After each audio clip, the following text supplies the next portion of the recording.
नमस्कार। सबके हृदय में चैतन्य स्वरूप से विराजमान परम कृपालु परमात्मा को प्रणाम करता हुआ आप सभी दिव्य आत्माओं को सप्रेम जय गुरुदेव। और मुझे बहुत ही प्रसन्नता है कि निष्कलंक धाम सतपंच चैरिटेबल ट्रस्ट फैजपुर के द्वारा निष्कलंक धाम में यहाँ पर बहुत ही जल्द तुलसी हेल्थ केयर सेंटर की शुभ शुरुआत होने जा रही है।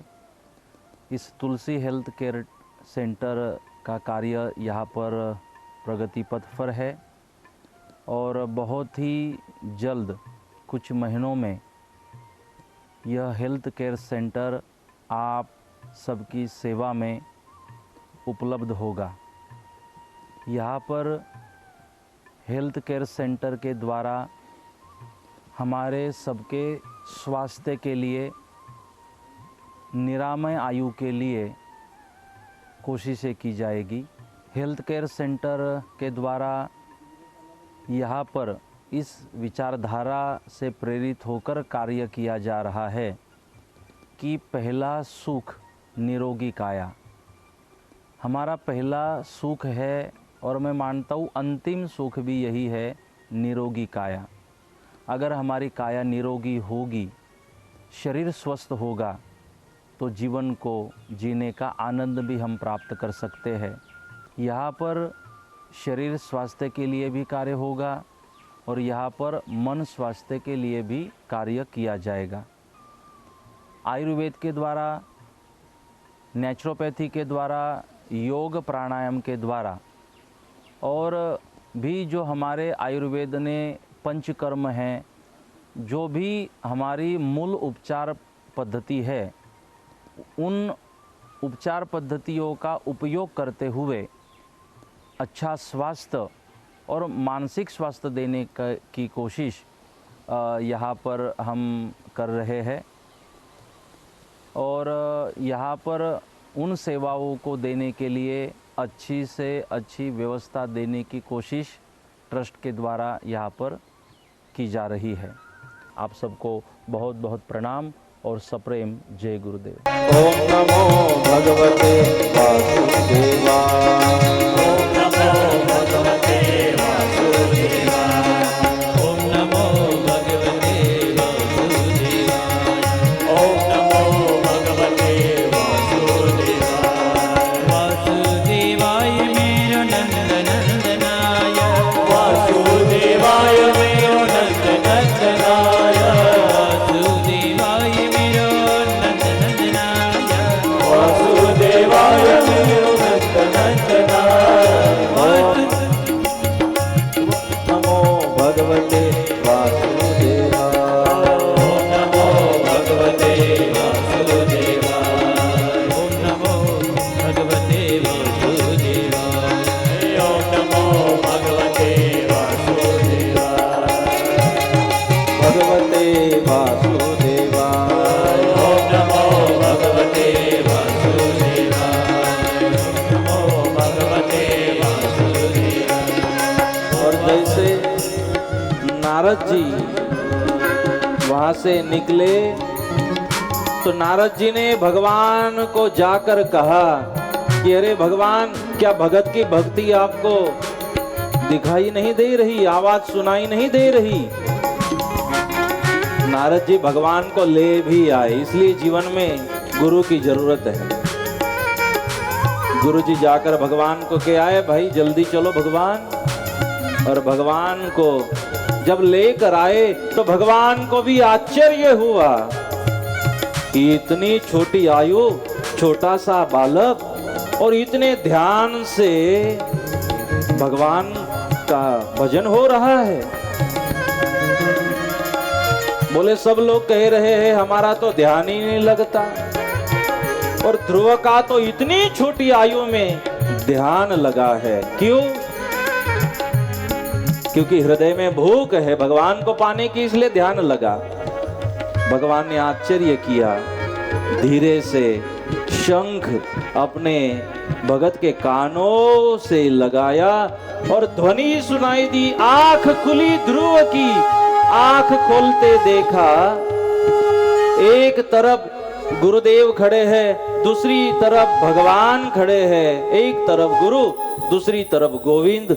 अब ध्रुव के मन में हुआ दोनों खड़े हैं, किसको प्रणाम करूं? एकदम हृदय से आवाज निकली, पहले तो गुरुदेव का प्रणाम होना चाहिए। ध्रुव उठ खड़े हुए और अपने गुरुदेव को पहले प्रणाम किया। गुरु गोविंद दो खड़े और किसके लागू पाहो, बलिहारी उस गुरुदेव की जिन्हें गोविंद दियो बता। गुरुदेव को पहले प्रणाम किया और फिर गोविंद को प्रणाम किया। क्यों? गुरु से गोविंद आज मिले हैं। और फिर भगवान आसन पर बैठ जाते हैं। ध्रुवों को नजदीक बुलाया और ध्रुवों को अपनी गोद में बिठाया। और गोद में बिठाने के बाद भगवान ध्रुव को पूछते हैं, बताइए ध्रुव क्या चाहिए? ध्रुव ने कहा, भगवान पहले दे देते हो, फिर पूछते हो क्या चाहिए? बस आपकी गोद ही चाहिए थी। बोले अब तो खुश हो? ध्रुव ने कहा, अब तो बहुत खुश हूं। बहुत खुश इसलिए हूं कि अब तो एक जन्म के जो बाप था, एक जन्म के बाप की गोद से उठा दिया था, आज तो मुझे जन्म जन्म के बाप की गोद मिली है, इसलिए मैं आज खुश हूं। और ऐसी गोद मिली है जहां से कोई मुझे हटा नहीं सकता। बस भगवान यही चाहता था। और भगवान ने आशीर्वाद दिए, ध्रुव हम आपको ऐसी जगह दे रहे हैं ध्रुव को, जहां से ध्रुव को ग्रह को कोई हटा नहीं सकता। और भगवान ने अपने भगत की मनोकामना पूर्ण की है, इसलिए पूर्ण की है, भजन भी उस हृदय से और मन से हुआ है, इसीलिए मनोकामना पूर्ण हुई है, भगवान के दर्शन हुए हैं। और आज भगवान की प्राप्ति हुई थी, माँ का आशीर्वाद भी फलीभूत हुआ और भगवान के मिलने से ध्रुव खुश हो गए और ध्रुव नाचने लगे भगवान की प्राप्ति के बाद।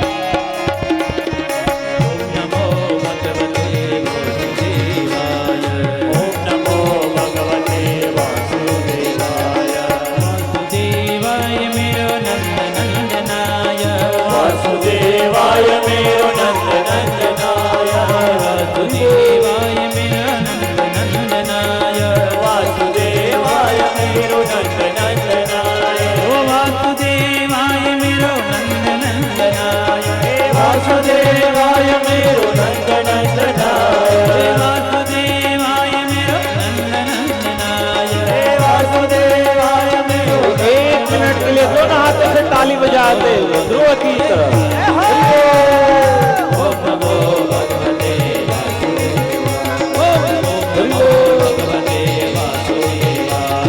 वासुदेवाय मेरो नंद नंदनाय, वासुदेवाय मेरो नंद नंदनाय, सब गाइए और दोनों हाथों से ताली बजाइए। नंद नंदनाय, वासुदेवाय मेरो नंद नंदनाय।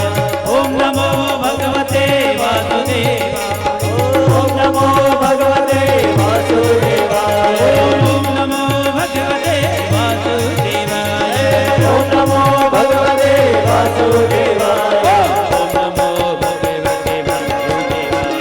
ओम नमो भगवते वासुदेवाय, ओम नमो भगवते वासुदेवाय, ओम नमो भगवते वासुदेवाय, ओम नमो भगवते वासुदेवाय, ओम नमो भगवते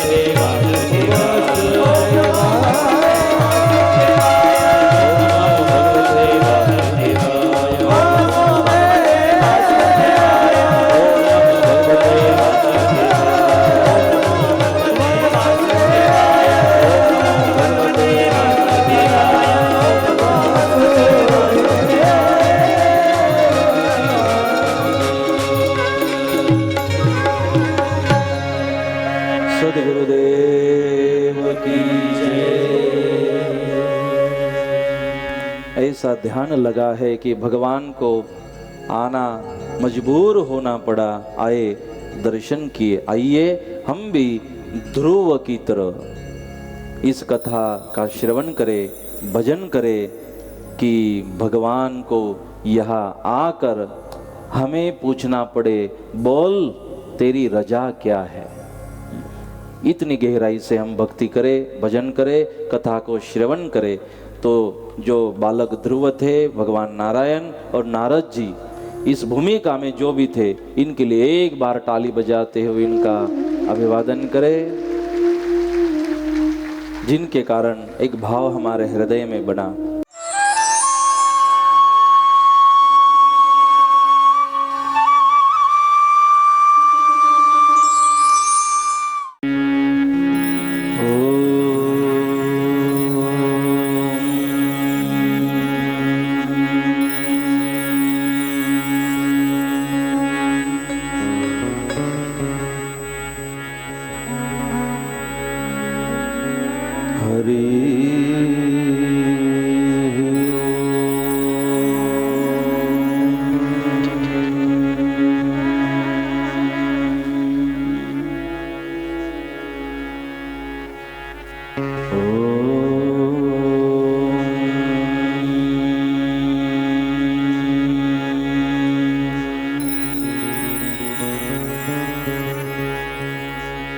ओम नमो निष्कलंक नारायण जनार्दनाय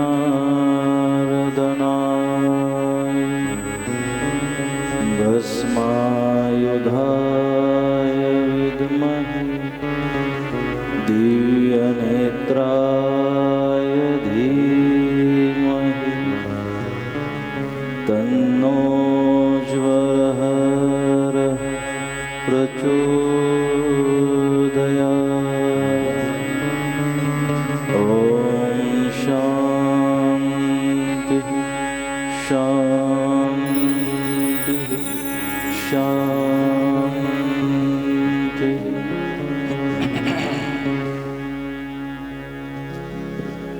श्री निष्कलंक नारायण भगवान की जय। श्री सद्गुरु इमाम शाह महाराज की जय। श्री सतपन सनातन धर्म की जय। श्री आदि शक्ति मात की जय। गोपाल कृष्ण भगवान की जय। प्रभु रामचंद्र भगवान की जय। पवन सूत हनुमान की जय। कुलदेवी उमिया मात की जय। संत श्री तुलसी बाबा की जय। गुरु जगन्नाथ महाराज की जय। सब संतन की जय।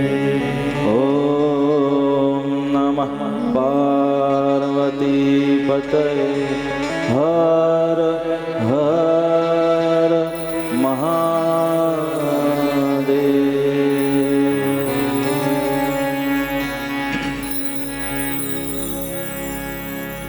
आइए 2 मिनट हरि नाम संकीर्तन करें, अपने मन को एकाग्र करें और फिर कथा में हम प्रवेश करेंगे। हरिओम। थोड़ा मॉनिटर। ओम गुरु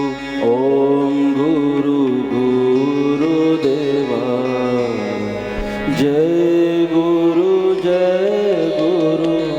गुरुदेवा गुरु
अच्युताय नमः श्री गुरुदेवाय नमः अच्युताय नमः अनंताय नमः आनंदाय नमः श्री गुरुदेवाय नमः अनंताय नमः आनंदाय नमः अच्युताय नमः श्री गुरुदेवाय नमः आनंदाय नमः आनंदाय नमः अच्युताय नमः श्री गुरुदेवाय नमः ओम गुरु गुरुदेवा जय गुरु गुरुदेवा ओम गुरु गुरुदेवा जय गुरुदेवा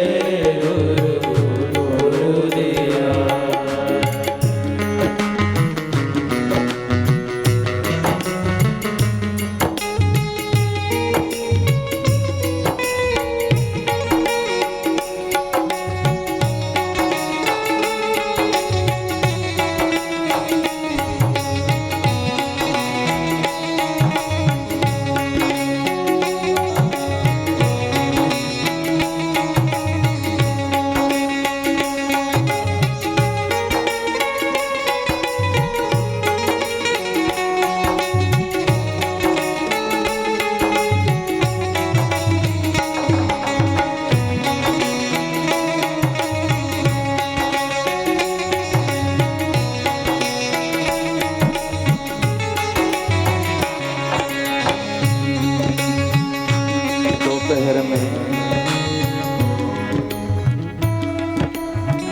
जितनी चाय जरूरी है या तो यूं कहिए भोजन के बाद जितनी छाछ जरूरी है उतनी भजन में टाली जरूरी है। छाछ की तरह टाली जरूरी है और चाय पीने के बाद थोड़ी नींद आ सकती है, लेकिन टाली बज जाती है तो नींद उड़ जाती है। नींद ही नहीं, वो पंच विषय षड विकारों के पक्षी भी उड़ जाते हैं टाली बजने से। इसलिए आइए दोनों हाथों से टाली बजाते हुए भाव के साथ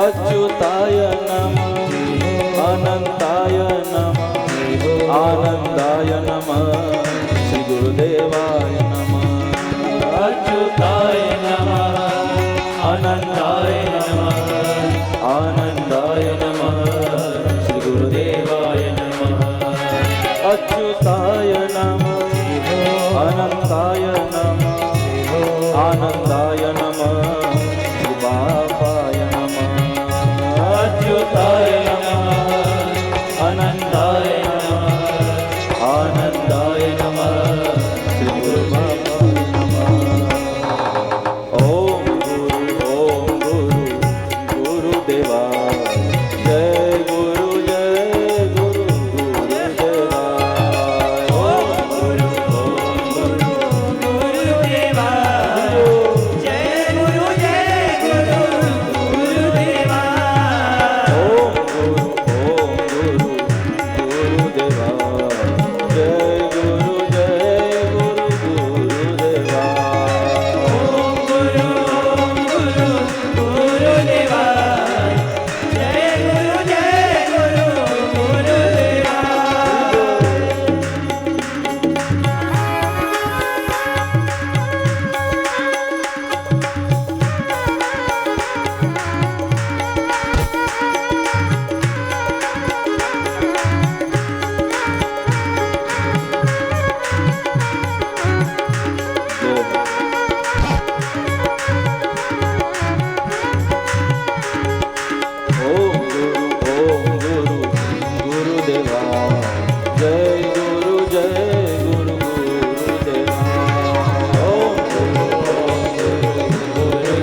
अच्युताय नमः अनंताय नमः आनंदाय नमः श्री निष्कलंकाय नमः अच्युताय नमः अनंताय नमः आनंदाय नमः निष्कलंकाय नमः अच्युताय नमः अनंताय नमः आनंदाय नमः निष्कलंकाय नमः अच्युताय नमः आनंदाय नमः आनंदाय नमः निष्कलंकाय नमः।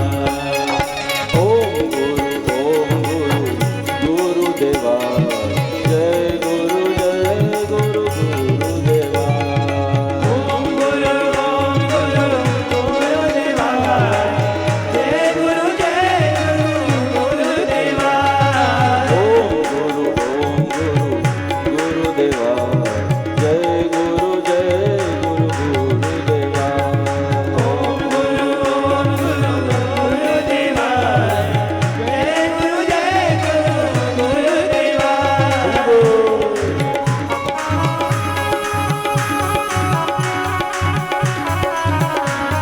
हरि हरि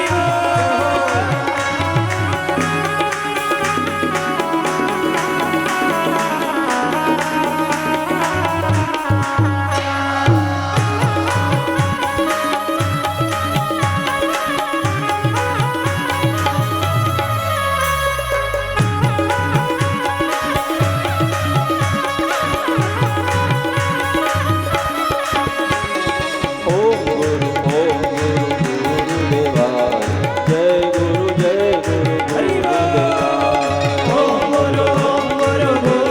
गुरुदेवा जय गुरुदेवा ओम गुरुदेवा जय गुरुदेवा ओम गुरुदेवा जय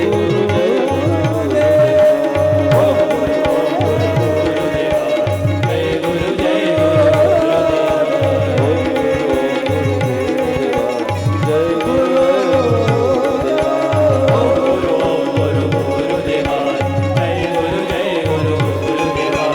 ओम गुरुदेवा जय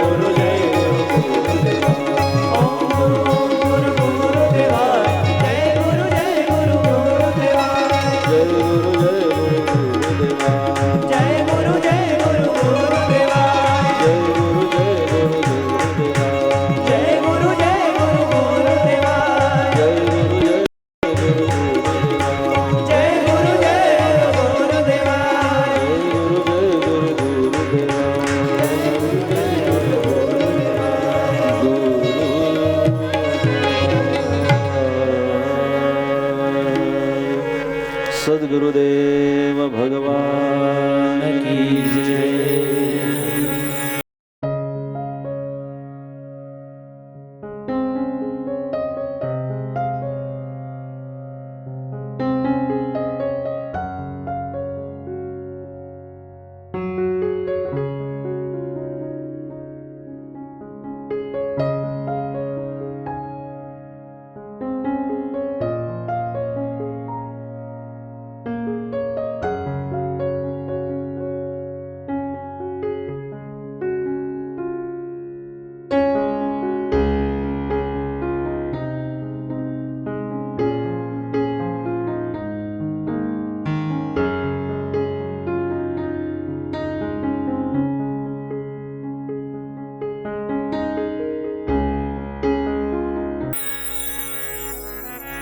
ओम श्री गुरुवे नमः।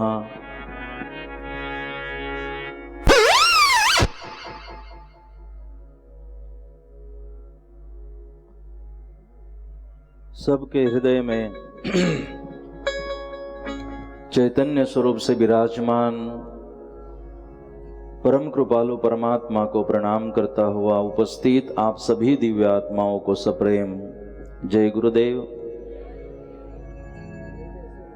उपस्थित सभी संत महात्मा सबके चरणों में प्रणाम करता हुआ अभिवादन करता हुआ और आप सभी दिव्य आत्माओं का इस धर्म सभा में, इस भागवत कथा में सबका स्वागत करता हुआ हृदय से अभिवादन।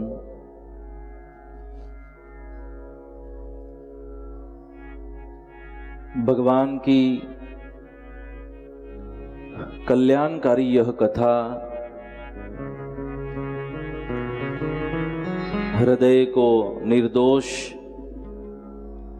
करने वाली यह कथा, हृदय को पूरे पूरे भाव से भर देने वाली यह कथा, क्योंकि जब तक भाव न हो भक्ति नहीं हो सकती। जब तक भाव न हो भगवान को फूल चढ़ाने से कोई मतलब नहीं। भाव न हो भगवान की आरती उतारने से कोई मतलब नहीं। भाव न हो भगवान को भोग लगाने से कोई मतलब नहीं। क्योंकि न काष्ठे न मृण्मये न पाषाणे, भगवान लकड़े में, लकड़े की मूर्ति में नहीं है। न मृण्मय, न मिट्टी में भगवान है, मिट्टी की मूर्त में भगवान है। न पाषाण, न तो पाषाण की मूर्ति में भगवान है। हमारे शास्त्रों ने कहा भावो ही विद्यते देवो। भगवान वहां लकड़े में, मिट्टी में, पत्थर में नहीं है। भगवान तो भाव में विराजमान है। तस्मात् भावो ही कारणम, कि भगवान इन लकड़े की, पत्थर की, मिट्टी की मूर्ति में नहीं है। भगवान तो भाव में है और भाव ही कारण है। क्या आपने भगवान के दर्शन किए?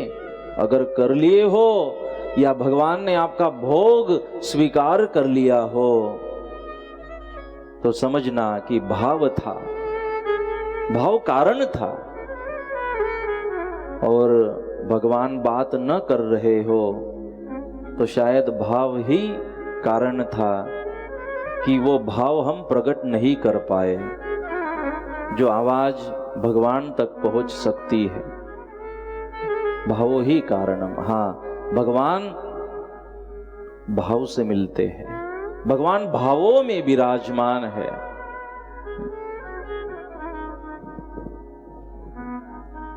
महाराष्ट्र के संत नामदेव, पिताजी को कहीं गांव जाना था और पिताजी का नियम था कि प्रतिदिन मंदिर जाए और भगवान को भोग लगाए। वो कार्य, वो सेवा नामदेव जी के पिताजी की थी। अब वो खंडित नहीं होनी चाहिए, इसलिए अपने पुत्र को कहा, नामदेव को कहा, नामदेव मुझे किसी कारण से बाहर जाना है, लेकिन बेटा भगवान को भोग लगाने का कार्य है, क्या करोगे? पुत्र कहने लगा कि पिताजी क्यों नहीं, मैं भगवान को भोग लगाया करूंगा। आप चिंता न करो और आप हो आइए, और बिल्कुल चिंता मत करना। अब न तो इससे पहले पिताजी के साथ गए थे, न कुछ पता था, लेकिन जैसे पिताजी की आज्ञा हुई बालक ने स्वीकार कर लिया। एक छोटा सा बालक नामदेव, और बालक ने कहा पिताजी कोई बात नहीं, मैं करूंगा। और फिर पिताजी किसी कारण से गांव चले गए। अब भोग बनाया नामदेव जी ने और भोग लेकर गए भगवान विट्ठल के मंदिर। और जैसे भोग ले गए, भगवान की मूर्त के सामने भोग रखा और वही बैठ गए कि भगवान आ नहीं रहे, भगवान भोग नहीं लगा रहे। ये भगवान कब आएगा पता नहीं। समय बीतता जा रहा है। अब हृदय भर आया और नामदेव कहने लगे, ए भगवान जल्दी आओ और ये भोग ग्रहण करो। क्यों परीक्षा ले रहे हो? भगवान आइए, भगवान कहां से आएंगे? नामदेव कहने लगे, भगवान क्या हुआ? क्या नाराज हो हमसे? भगवान आइए, भोग लगाइए, ग्रहण करिए प्रसाद। और आप अगर भगवान नहीं आते, प्रकट नहीं होते, भोग नहीं लगाते और आप भूखे रह गए, तो मैं अपने बाप को कैसे मुंह दिखाऊंगा? भगवान, पिताजी नाराज हो जाएंगे, ऐसा भी ना करो। आओ, प्रकट हो जाओ भगवान। भगवान आ नहीं रहे, भोग नहीं लगा रहे।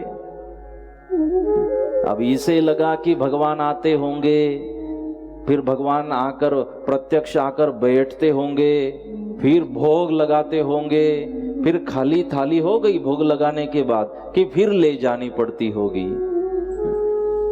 नामदेव ये समझते थे, यहाँ भोग लगा है, भगवान आ नहीं रहे, प्रकट नहीं हो रहे, भगवान को प्रार्थना नामदेव कर रहे हैं। नामदेव कहने लगे, देख भगवान, अगर आप आते नहीं, भोग नहीं लगाते, तो आपका ये दास भी आज भोग नहीं लगाएगा, भोजन नहीं करेगा।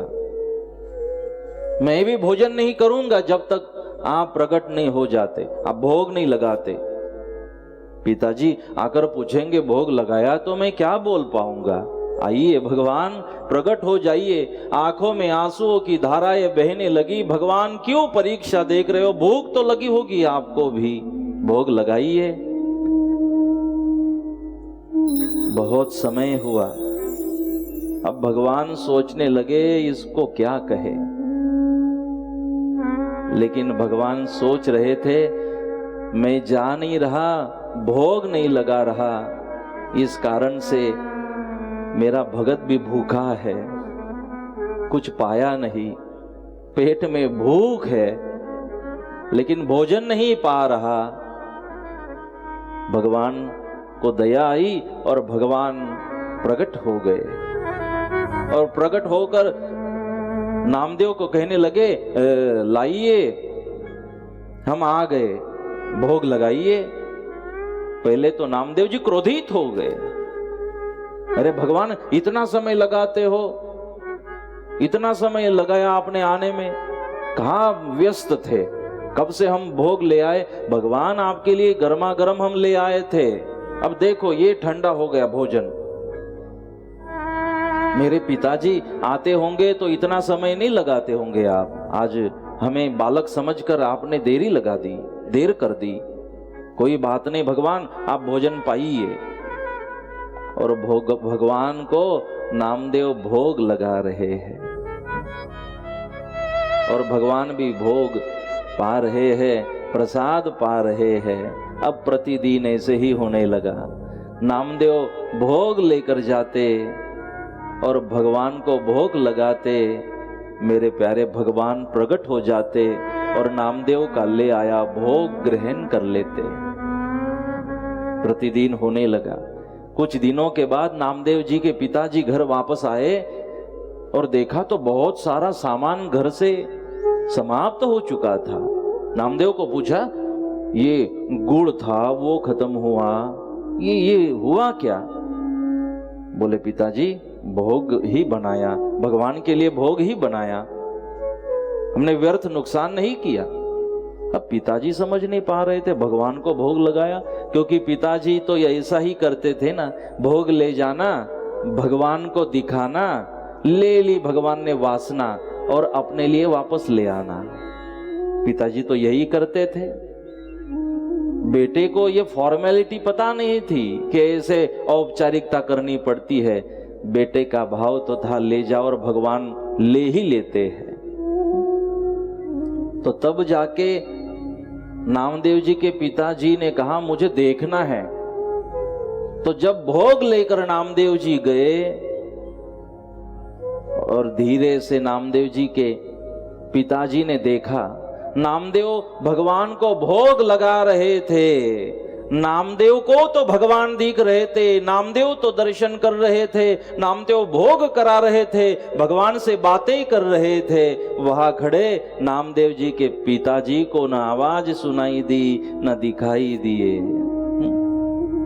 और जाकर गले लगाया अपने बेटे को और बेटे को कहने लगे, बेटा आज तक मैं भी तो भोग लेकर आता रहा, लेकिन कभी प्रत्यक्ष प्रकट होकर भगवान ने भोग का स्वीकार, प्रसाद का स्वीकार नहीं किया नामदेव।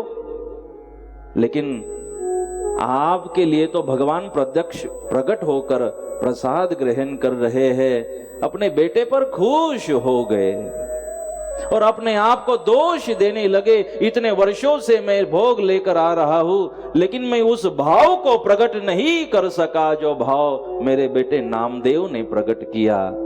और तब से कहने लगे, बाप से बेटा सवाई।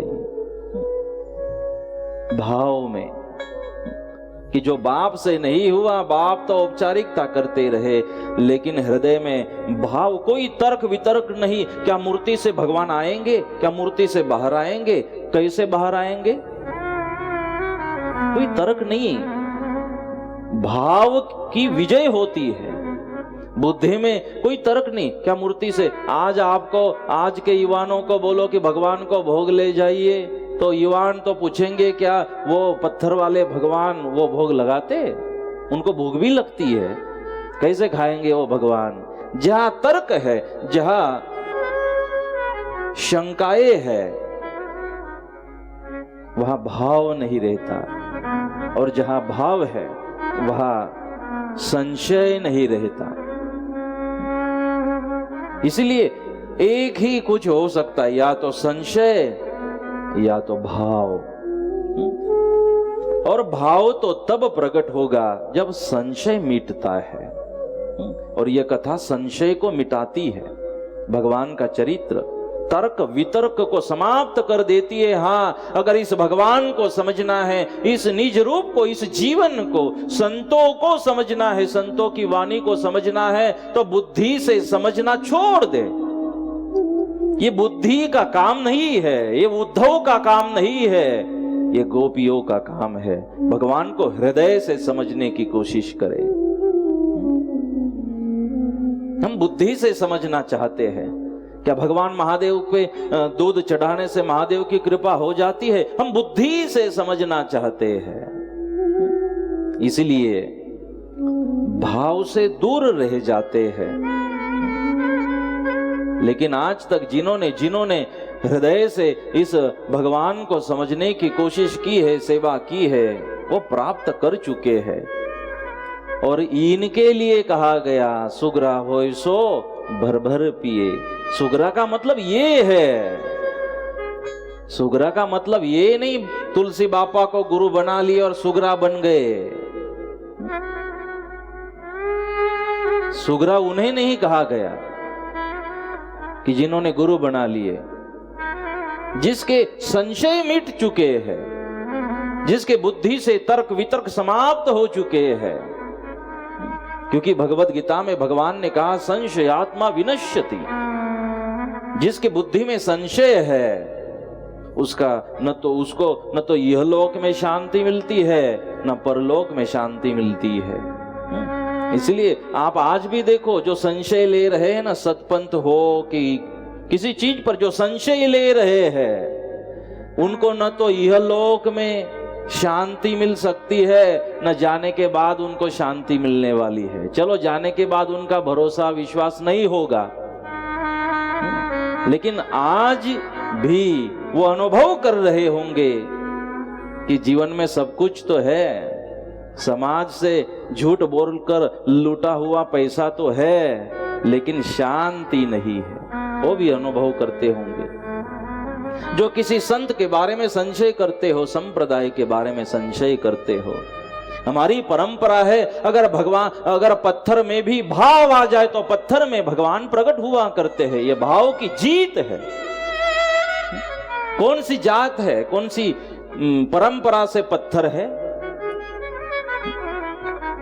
हम नहीं सोचते ये पत्थर कौन कहां से आया, ये पत्थर कौन से जाति का है, ये पत्थर किसने ये मूर्त बनवाई। नहीं नहीं, ये इससे ऊपर उठते हुए बस ये भगवान है। और जो जुड़ जाते हैं, संशय को मिटा देते, उनकी मुलाकात हो जाती है। उनके लिए पत्थर नहीं, भाव अगर जल में प्रवेश करता है तो जल भी तीर्थ बन जाता है।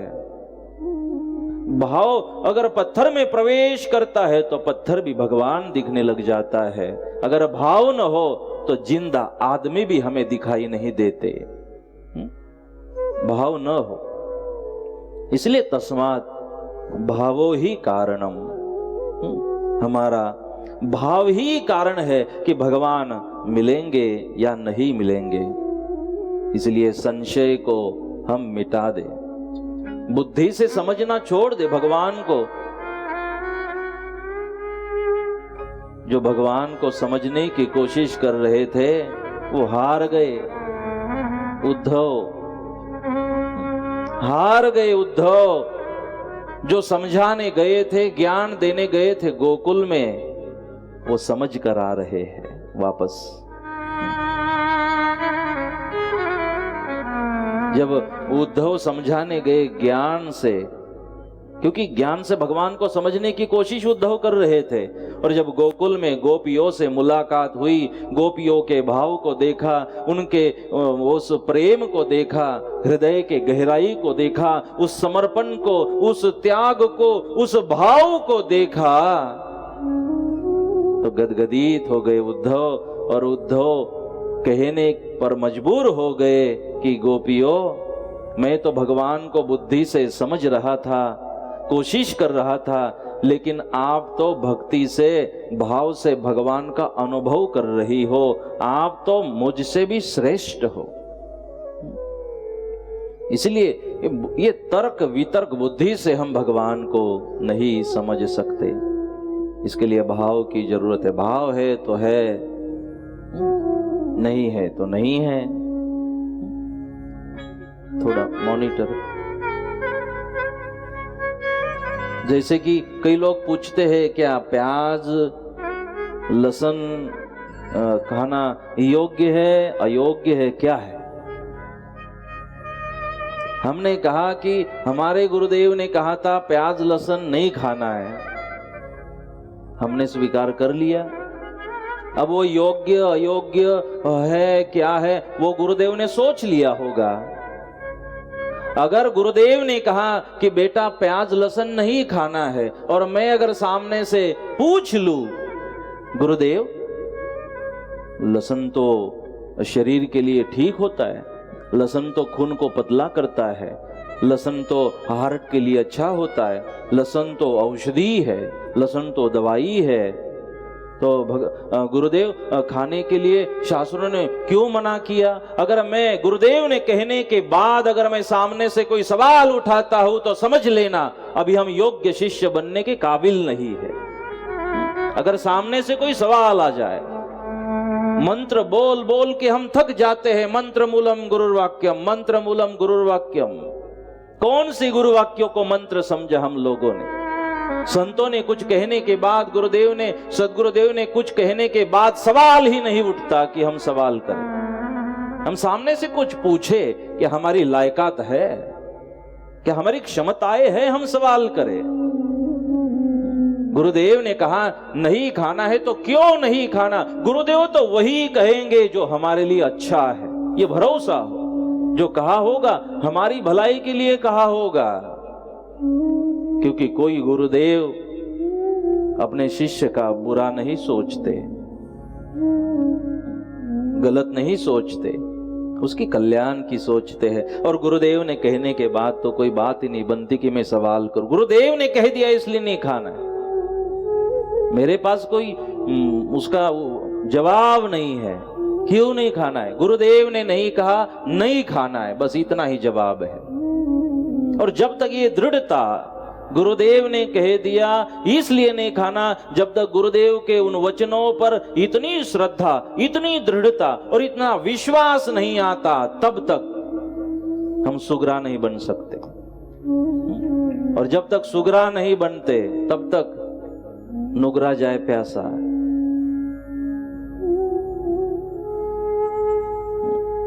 फिर प्यासे ही रहना है, यहाँ भी वहां भी प्यासे ही रहना है। अगर भर भर के पीना हो तो सुगरा बनो, और सुगरा बनने के बाद जो कहा वो करो, संशय के बिना करो।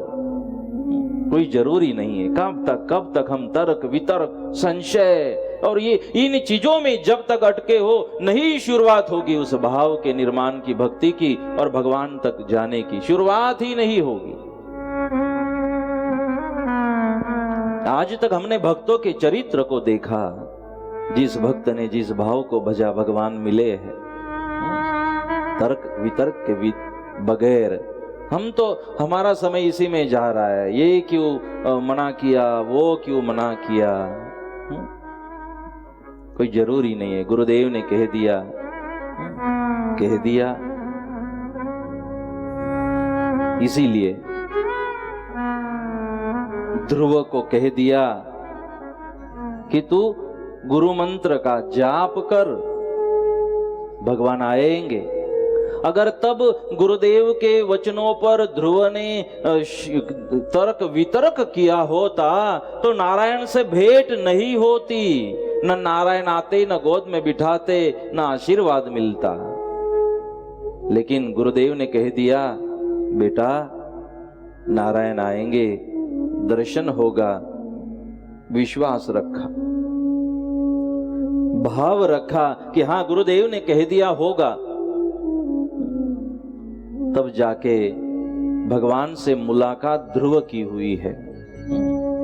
इसीलिए हम जो भी करें, हम ध्यान करें, हम पूजा करें, जैसे सतपंथ में बहुत ही एक वारी यज्ञ, बहुत ही उत्कृष्ट हमें वारी यज्ञ सद्गुरुदेव ने बताया। भगवान को आवाहन किया जाता है। क्या सचमुच भगवान आते हैं? जी, जिन्होंने हमें पूछा, क्या महाराज भगवान सचमुच आते हैं? मैंने बोला, जिनको लगता है आते, उनके लिए ही आते हैं। जिनको लगता है कि जिनके मन में शंकाएं है कि आते हैं, तो नहीं आते। ये तो महाराज के ऊपर, मुखी के ऊपर थोड़ी ना है, संतों के ऊपर आते नहीं आते। ये तो हमारे ऊपर है, भाव है तो है।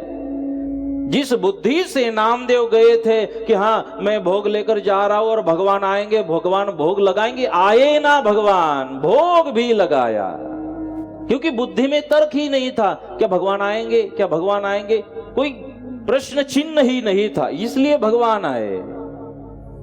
इसलिए पूजाओं में क्या भगवान आते हैं सारे सृष्टि ब्रह्मांड के? हाँ, अगर भाव है तो आते हैं। ये हमारी श्रद्धा के ऊपर है, विश्वास के ऊपर है।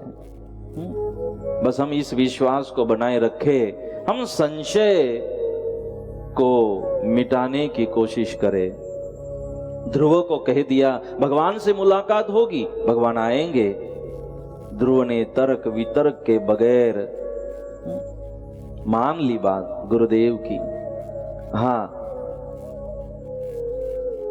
हमारे गुरुजी हमेशा कहते, थोड़ा ऊपर इसको देना और मॉनिटर किंचित। हमारे गुरुदेव हमेशा कहते कि गुरु हमारा उद्धार नहीं करते, गुरु हमारा उद्धार नहीं करते, लेकिन गुरु के ऊपर हमारी कितनी श्रद्धा है, वह श्रद्धा हमारा उद्धार करती है। गुरु उद्धार नहीं करते, लेकिन हमारी गुरु पर, गुरु के वचनों पर श्रद्धा कितनी है, विश्वास कितना है, वो श्रद्धा, वह विश्वास हमारा उद्धार करती है। और आज तक हमने देखा सभी भक्तों का उद्धार विश्वास और भाव के कारण ही हो रहा है, जिसने भाव रखा। इसलिए तर्क वितर्क, आप जितना तर्क वितर्क में जाओगे वो दिन ब दिन बढ़ते जाओगे, बढ़ते जाएंगे। ये तर्क वितर्क कब तक करोगे? उसी में समय बिताने से अच्छा है कि हम पूरा भाव से जुड़ने की कोशिश करें। अभी अभी जहाँ का उल्लेख हुआ मध्य प्रदेश, वहाँ के श्रद्धालुओं को हमने बुलाया है। 15-16 व्यक्ति आएंगे यहाँ पर। वहाँ जाने पर हमें तो ऐसे लगा कि हमें भी सतपंथ अनुयायियों की जैसे लॉटरी लगी। इतने भगत हजारों की संख्या में 7 दिन की कथा में 3 बार मन टेंट बढ़ा, 3 बार। शायद वो लोग भी YouTube के माध्यम से इस कथा को सुन रहे हैं। 3 बार इतने श्रद्धालु सतपंथ के, जहां कथा थी वो तो पूरा गांव सतपंथ थी। बड़गांव टाकड़ी सनावद ओमकारेश्वर से बस 15 मिनट की दूरी है, खंडवा से नजदीक। तो वहां हमने देखा सतपंथ का साहित्य गुजराती में है, या तो जगन्नाथ महाराज के कारण, हमारे गुरुजी के कारण मराठी में है।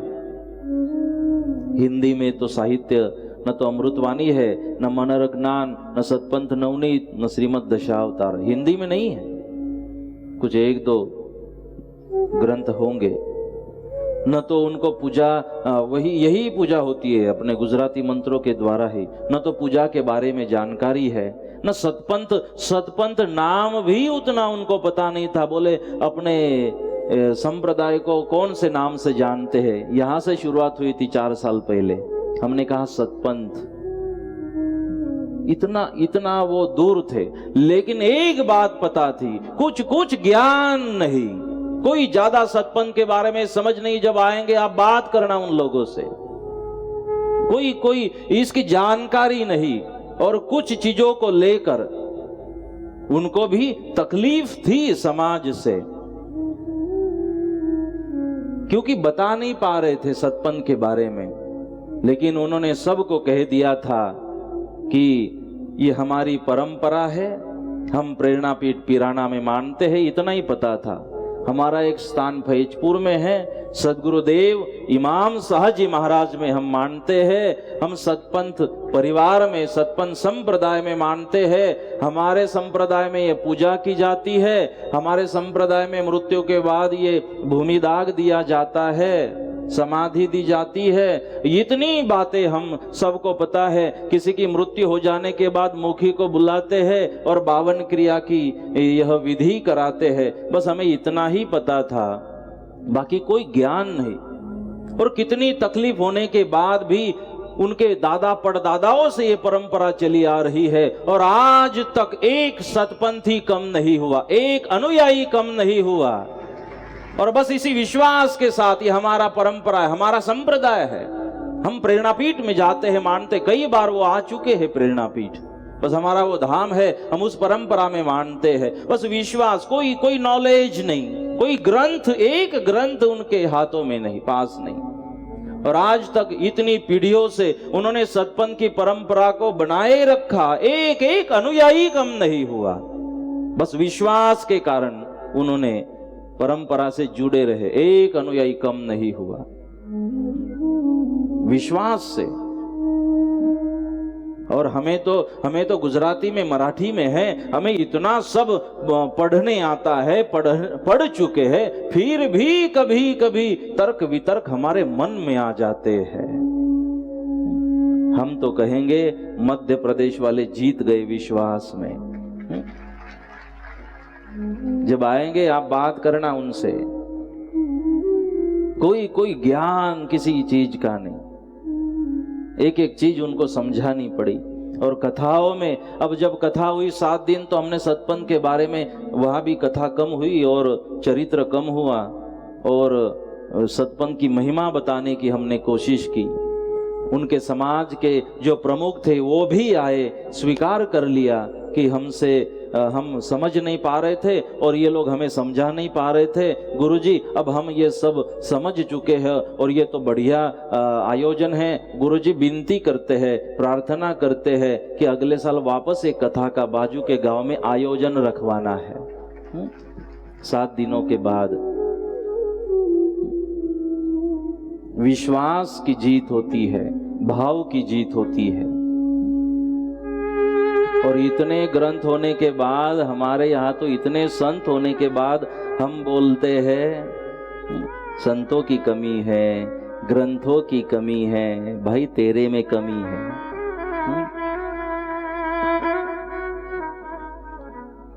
સતપંથ માં કઈ ખોટું નથી અને ખોટાનું સતપંથ નથી, कोई कमी नहीं है। लेकिन किनारे पे खड़े रहोगे और कहोगे कि इसमें तो मोती है ही नहीं।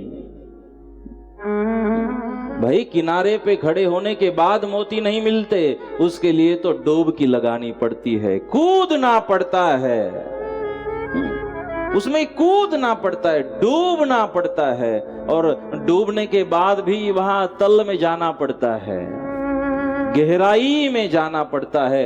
और जब गहराई में जाओगे तो मोती ही मोती मिलेंगे। गहराई में तो जाए, हम सतपंथ के इन तत्वों को समझने की कोशिश तो करें। इसीलिए कोई कमी नहीं है, लेकिन हम पढ़ना नहीं चाहते। हम ग्रंथों को न खरीदते हैं न पढ़ते हैं। ग्रंथों को रखिए। अगर हम अपने अपने घरों में ये जो हमारे ग्रंथ है वो एक एक ग्रंथ घरों में होना चाहिए, उसे पढ़िए। जो हमारे पास शायद अब के बाद नहीं आएंगे, क्योंकि जब जब मेरे पास कोई आया ध्यान नहीं लगता। मैंने पुस्तक पकड़ाई, मैं बोला इसको 10 पेज पढ़ लेना, इसको लग जाएगा ध्यान। ध्यान का मतलब इतना ही थोड़ी है आप आंख बंद करके बैठ गए। ध्यान का तो मतलब है अपने मन को अच्छे विचारों में व्यस्त कर देने का नाम है ध्यान। मैं भी अभी ध्यान ही कर रहा हूं। 2 बजे मेरा भी यहां ध्यान शुरू हुआ। मैंने भी 2 बजे से मौन चालू किया है यहां पर। ये मेरा मौन ही है। मौन इसे कहा गया जब हम बोले तो अच्छा बोले, मीठा बोले, सबको पसंद आ जाए ऐसा बोले, वो मौन है। जिस लिए श्रीमुख दिया भगवान ने, उस मुख का उसके लिए उपयोग करना ही ध्यान है। उसके लिए वही मौन है। और ध्यान तो है अपने मन को, अपने इंद्रियों को पूरा पूरा भगवान के भाव में, भक्ति में, ज्ञान में लगा देना, व्यस्त कर देना। जो मन किसी की निंदा, कपट, चुगली और जो गलत बातों में मन घूम रहा है, उस मन को एकाग्र करे भगवान की भक्ति में।